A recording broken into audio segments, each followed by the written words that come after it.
Morning guys, how you doing? This is Bennett Watson coming to you from Texas. Well, most of you who are viewing this video have a network marketing blog and you're looking for some simple tips for on-page SEO. Great, let's get started. Well, first of all, here's me down in this picture with my girlfriend on one of our Jeep trips in Colorado. It's one of the things that really drew me to creating a network marketing blog was that it allowed me to build my business on autopilot, and I'm sure you're in the same boat, and that's why you're viewing this video. So let's get down to business, and let me share some tips with you for some on-page SEO. So what exactly is on-page SEO? Well, on-page SEO basically is creating an article that looks good in the eyes of Google. That way they can find your content based on the keywords that you have chosen. Basically, Google has spiders that go out and they scroll your blog articles to see how relevant your content is to certain keywords. So you always want to do your on-page SEO, and you want to make it a daily habit when you're creating your articles. Now here's some simple on-page SEO guidelines that you can follow, that I follow, and it's mandatory. You have to do it. Because if you don't do proper on-page optimization, Google's not going to be able to find your article. So what you want to do, you always want to have your keyword in the title of the blog post. You want to have your keyword in the first sentence of blog article. You want to have keywords sprinkled throughout article, but not too many. Because if you have too many keywords, Google sees it as keyword stuffing, and that's a big no-no within Google's guidelines. You don't want to piss off Google, okay? You want to have your keyword in the second and third title heading. You want to put your keyword in the last sentence of the blog article. And one thing that I do that maybe some other people don't do is link within to your other blog pages. A good example of a website that does that is Wikipedia. If you go over to Wikipedia, and they have a lot of different words that are highlighted with the hyperlink, and if you click on the hyperlink, it takes you to another Wikipedia page. So I kind of use them as an example because their website is always on the first page of Google, and so you kind of want to copy some of the other blogs that are ranking on the first page. And you always want to create tags with other similar keywords relevant to article. Creating tags is very important because let's say that the keyword that you've chosen to write about is not the keyword that your prospect or whoever's searching for your keyword is not looking for, but it's pretty similar, something they might be interested in. A tag will help them find that article even though that's not the exact keyword they're looking for. So a tag's really important, and you always want to create an image with a keyword. Now let's go over to my blog for a live example.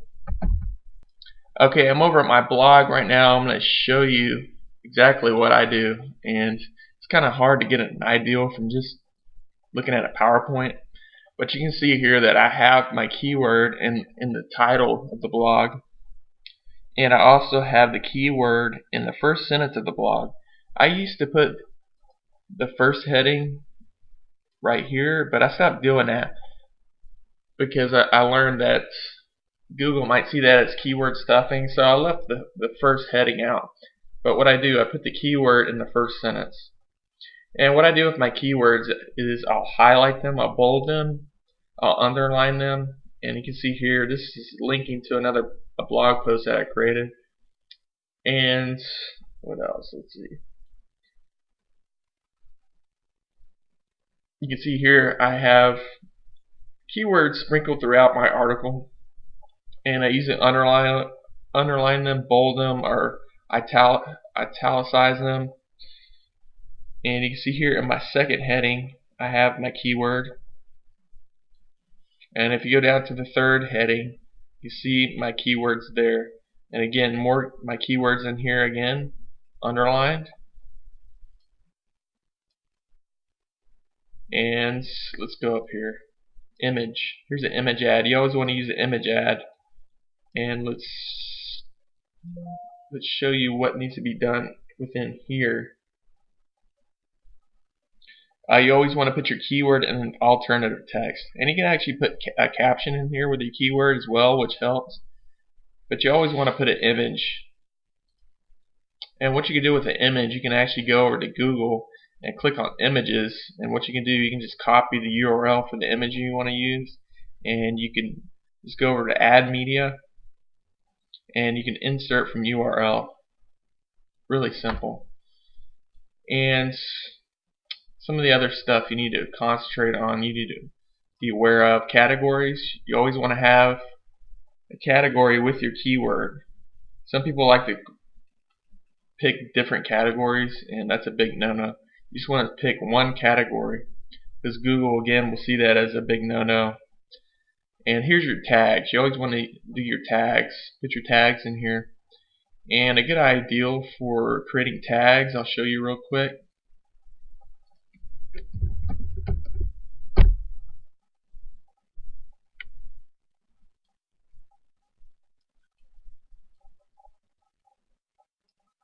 Is you can actually go down here and you can copy these and use them as tags, because these are related to whatever your keyword is. So what I do, I usually copy these and I paste them into my tags. Now over here, and I was going to share with you on the slide what tool I use for on-page SEO, and I use this tool here, WordPress SEO by Yoast. Basically what it'll do, it'll go through your article and check your SEO.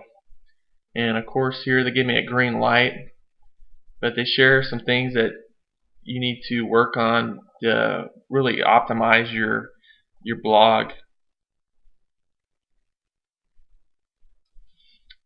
See, they give you guidelines here, tell you, oh, you can probably improve on this. But as long as they give you the green light, you're good to go. But right here is really important too, where you can actually create the description of your blog. When you go to search something, it has a short description underneath the title of the blog. Well, you can go in here and create that. And I recommend putting your keywords definitely within here. I've got them a couple times. But you want to create something that's compelling, that will make your prospect or whoever's searching for your keyword click on it. So that's very important. So go ahead and download that plugin. I believe it's free. It's WordPress SEO by Yoast, and it's a really great tool. But that's basically it for on-page optimization. It's pretty simple. What you can do is just use that tool, WordPress SEO, and it'll basically tell you what you need to do to get your blog optimized for SEO for on-page. Of course, here's a recommended resource again, is WordPress SEO by Yoast. That's really all you need. I used to use a different tool, and I stopped using it because Google's changed, and it seemed like the software didn't really change at all with the changes to Google. And that's the only one you really need for on-page SEO is WordPress SEO by Yoast. Now, I know all of you want to get your blog on the first page of Google, right? How would that change your life if your blog was on the first page of Google? It would make a tremendous change in your life. So if you really want to learn how to get your blog, your network marketing blog, on the first page of Google, I want you to click the link below to discover tips and secrets to get your blog ranked on the first page. And you definitely want to be learning from people that are doing it. So when you click the link below this video, I'm going to share with you some information that's going to totally transform your network marketing blog. If you're not getting your blog ranked on Google, you're dead in the water, because anybody on the second and third page aren't getting any traffic at all. But with what I'm going to share with you, when you click that link, I'm going to show you exactly what you need to start doing to get your blog on the first page of Google. This is Bennett Watson. I hope you enjoyed this video and it gave you some insights on how to do some on-page optimization for your network marketing blog. Take care.